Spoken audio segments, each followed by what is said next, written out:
Central Globo News está de volta, ao vivo. O nosso convidado é o ministro do Meio Ambiente, Ricardo Salles. Ministro, nós vamos tratar agora do Fundo Amazônia. Miriam Leitão. Ministro, no Fundo Amazônia, o senhor criou um problema onde não existia. Tinha o dinheiro dos doadores, dinheiro a fundo perdido, é doação mesmo.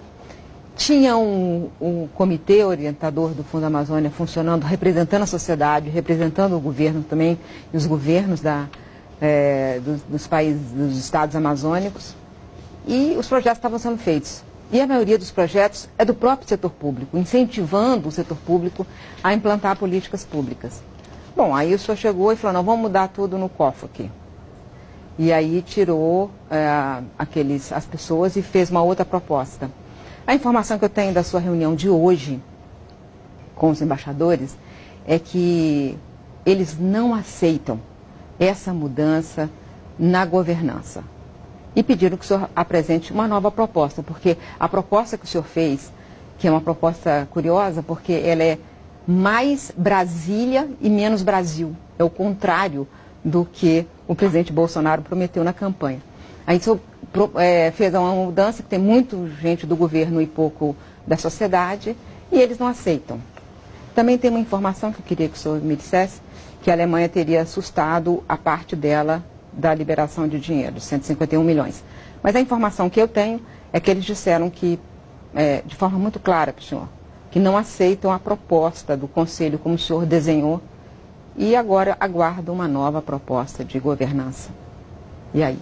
Bom, ainda bem que só estava eu, o embaixador da Noruega e da Alemanha, né? Porque alguém deu uma versão da reunião que não é... Tudo que não é o que o senhor acha é versão. Tudo que o senhor acha é a verdade. Estávamos só nós três na reunião, então só um dos três pode ter dado essa informação. De qualquer forma, já há uma proposta em discussão que não é exatamente a minha, mas também não é a situação que estava antes, ou seja, já é uma questão intermediária que nós estamos conversando. Eles estão aguardando ainda a sua nova proposta, porque aquelas eles não aceitaram. Não. Eles já apresentaram uma ideia que já é uma evolução daquilo que era anteriormente, portanto é o meio do caminho. Mas de qualquer forma, quando você diz que a sociedade estava lá, quem estavam lá eram as ONGs. Né?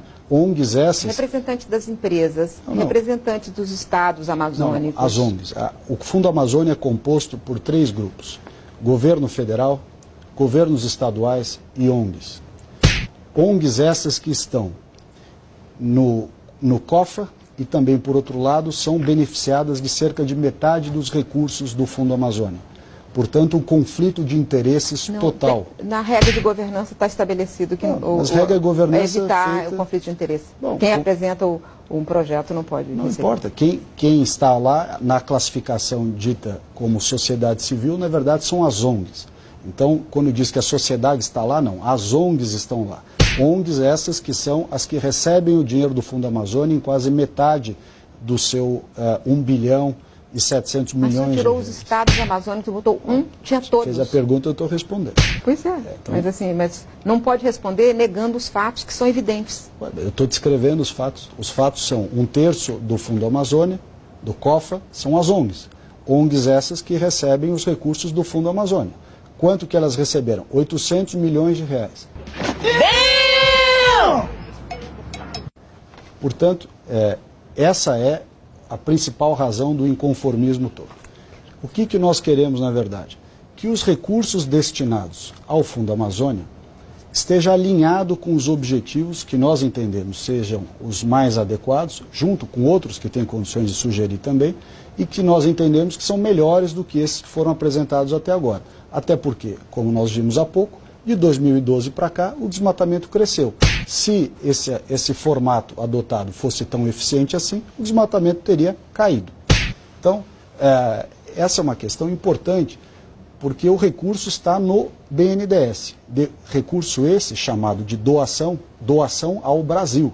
Então, como é que é uma doação ao Brasil num banco público brasileiro e o governo brasileiro tem menos voz no próprio comitê, ou tanto quanto voz, do que as ONGs? Isso não nos parece adequado. Como eu disse, ONGs essas que estão no conselho, mas também recebem o dinheiro. Conflito de interesse total.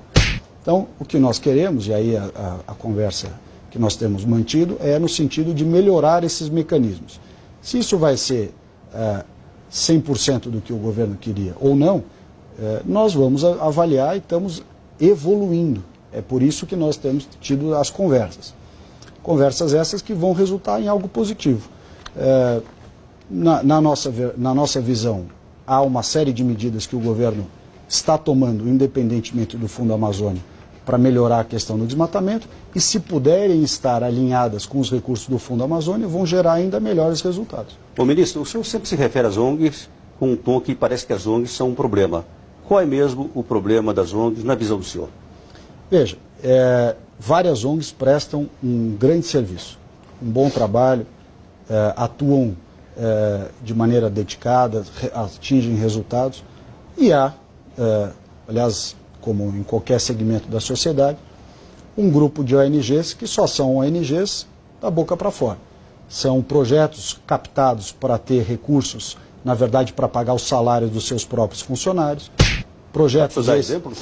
Objetivo? Eu não vou citar os nomes, porque aí, até porque aquilo é uma documentação confidencial que a gente, quando teve acesso, tivemos acesso sob a obrigação do sigilo com relação a nomes. Mas eu posso citar os fatos.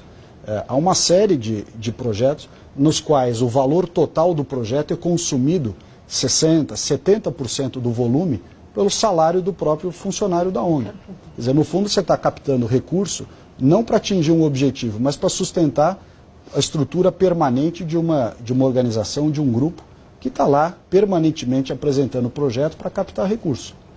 E projetos esses que não necessariamente estão trazendo os resultados, aliás, do que nós vimos, vários não estão, trazendo os resultados que se pretendem. E mais do que isso, que nos parece ainda mais importante, se esse mérito, esses objetivos que estão sendo traçados, trazem de fato uma sinergia para a resolução dos problemas de desmatamento, problemas de desenvolvimento, enfim, temas que nós entendemos que são realmente importantes.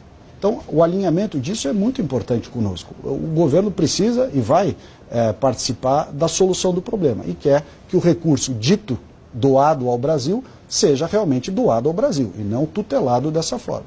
Ministro, os patrocinadores desse Fundo Amazônia não aceitam a sua proposta de usar os recursos para ressarcir proprietários de áreas desapropriadas. Esse ponto está em discussão ou em que pé ficou?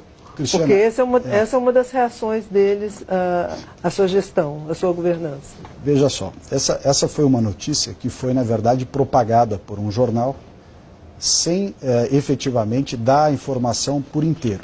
O que nós tínhamos dito? Que nesse rol, até comentei hoje aqui no programa, nesse rol de medidas, zoneamento ecológico, ZE, econômico-ecológico, que nós entendemos que o Fundo Amazônia tem que apoiar a realização, a consecução do ZE.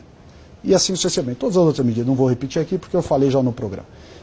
Dentre elas, a resolução da questão documental, judicial, que antecede o pagamento das indenizações. Gastar dinheiro, portanto, na preparação dos documentos, no levantamento da cadeia possessória, da questão fundiária, dados, fazer as reuniões, chamar de audiências, para tentar conciliar valores de indenização. Então não é para usar o recurso para indenizar o proprietário. É para estruturar uma solução jurídica que dê a segurança para que o Estado possa regularizar fundiariamente aquilo. Esse trabalho de preparação da regularização fundiária, do estudo de documentos, da realização de diligências para obter documentação, para fazer a cadeia possessória, tudo isso é extremamente importante e antecede a regularização fundiária. É para essa agilidade, para esse trabalho que... E não tem orçamento para isso? Não tem. Quem supostamente deveria fazer isso, a Advocacia Geral da União, o INCRA, etc., e não tem volume de funcionários, não tem estrutura para fazer isso na velocidade, na intensidade adequada. Mas isso não é preservação ambiental? Não, mas isso ajuda na preservação ambiental, porque se você não regularizar a situação daquela região, o conflito fundiário, ele gera o desmatamento, ele gera o uso indevido da floresta, o roubo de madeira, o garimpo ilegal. Então a questão fundiária é sim um tema. Fiscalização também, né? Mas não é só fiscalização, já está provado que não é só fiscalização. Se fiscalização resolvesse, essas operações, milhares de operações por anos a fio de IBAMA e CMBio já teria resolvido o problema do desmatamento. Não resolveu.